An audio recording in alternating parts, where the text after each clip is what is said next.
Anyway, so it's that was really exciting for me to be able to work with these guys and get a whole new cast, all new voices, all new music, and we're looking forward to presenting the whole thing to you guys just in about 10 days, right?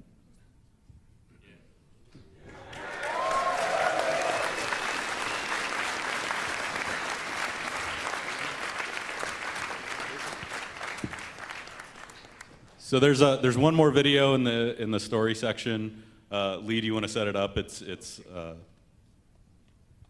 Yeah. So this video coming up is a lot of the pre-planned out cinematics that really represents the style of what we were going for. That it felt captured rather than shot. There's no crane or dolly shots that we're familiar with film, and more feeling that the camera is with this team the entire time, and we're justifying the cameraman basically. If the camera is with the team, then we're suggesting that it's handheld. And this isn't a spoiler, but all the cameramen die on Reach. It is true, and we do remember them, every single one. So yeah, we did this video for Bungie Day 2009 to just really get the team excited about where the story was going and how it was coming together. So.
Nice work, Lee, Marty. Enough about this story. So there was music that was really like 2009. That was way back there. Yeah, you actually did write a piece for this thing. That was nice. We should. Can we please talk about gameplay for a minute? We established the story. We had the characters. We had the music, and we were feeling pretty good. And we're like, we still need to do gameplay. So there's this thing called a game. Yeah, So we're going to show you now like a sort of a little glimpse into like the first year of how we sort of develop Bungie games from a gameplay perspective. And again, like all the stuff, almost everything we're showing showing you today is was originally intended for internal use, and we're just kind of giving you guys an idea about the first year and some of the ideas and how they all come together. So from a design perspective, like the first year largely consists of sort of a core group of the team, the Reach team, that we sort of took whatever we could from previous games and did whatever we can to sort of tape together sort of the core principles of what we wanted to do across the Reach campaign. And what we ended up doing was, after about a year, when we brought in most of the, I think the ODST team to actually make the game, we sort of presented a video that we'd put together that sort of establishes some of the high points of the gameplay. And the kind of cool thing about this video that I like is you can start to get a glimpse of what final gameplay and missions made into the game, but there's also some stuff that for whatever reason didn't make it in, and there's all sorts of stories and reasons why that stuff happens. But it's kind of a cool little video, and this again is from like 2 years ago. This is by no means a preview of the game or anything like that. It was originally meant for internal use, but yeah, here's that video.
You guys aren't allowed to talk about that video, and we'll neither confirm nor deny that it ever existed.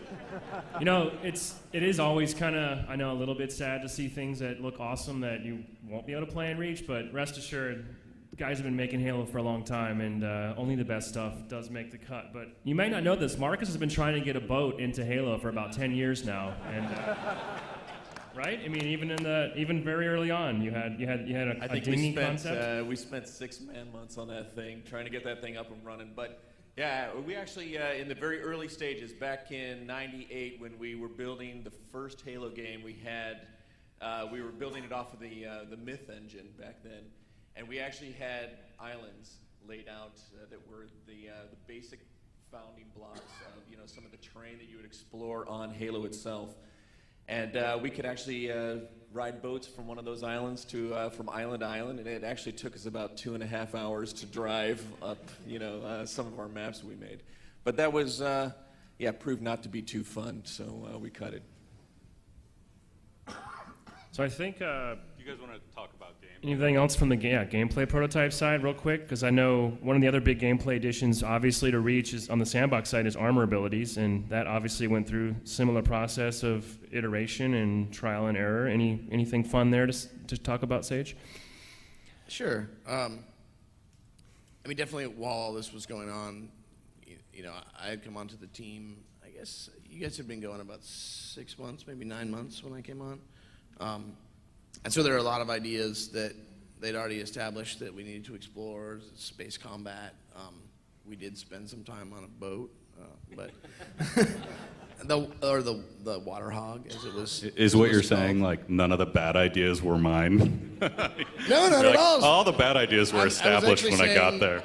Space combat already existed when I showed up, and we just polished it and made it awesome. Yeah, 90% of the work is polishing and making awesome. So.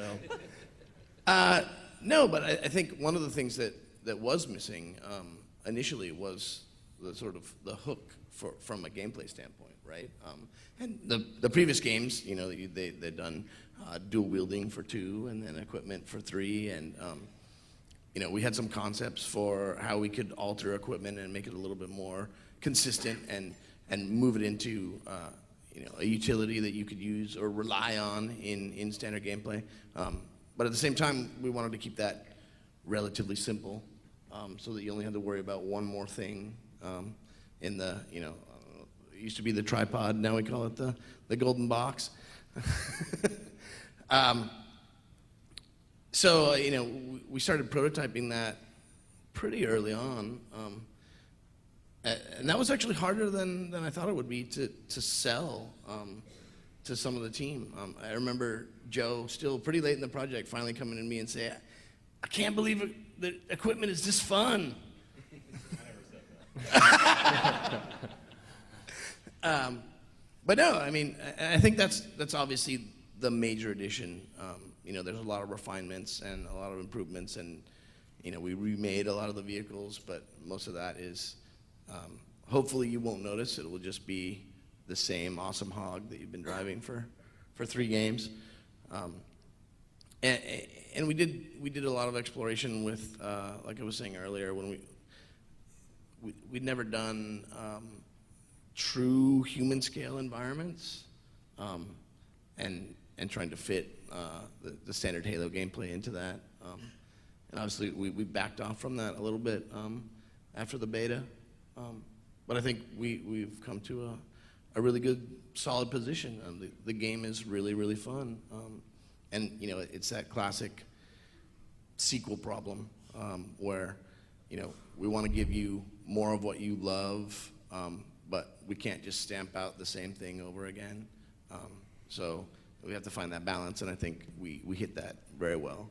That's one of those things. Reach offered this great opportunity for us to kind of break from that chain of story and events that took place leading after Halo 3. So bringing us back to the beginning, right before the events of Halo 1, brought us full circle. It allowed us to, you know, break some of the things that, some of the ties that we didn't want to have to, you know, carry along with us. It allowed us to look at a decade's worth of building Halo games, take all the best parts from Halo 1, 2, 3, and ODST, and put them into Reach and make them better. Like Sage was saying, like he said, yeah, the hog drives just the way you expect it to be, but he gutted that thing, completely rebuilt the physics for it, made it completely drive differently. At one point, everybody in the entire studio was going crazy because they hated it, and then, you know, he made it right. I mean, it's always something that we're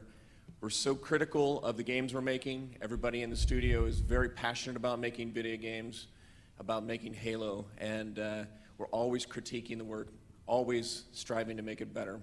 And Sage is one of those guys. Everybody here was the focus of all of that critique every day, and it gets hard to listen to it, but it was certainly something that made for, I think, one of the best Halo games we've ever made. Then, as a result, because so much passion and so much effort was put into this title.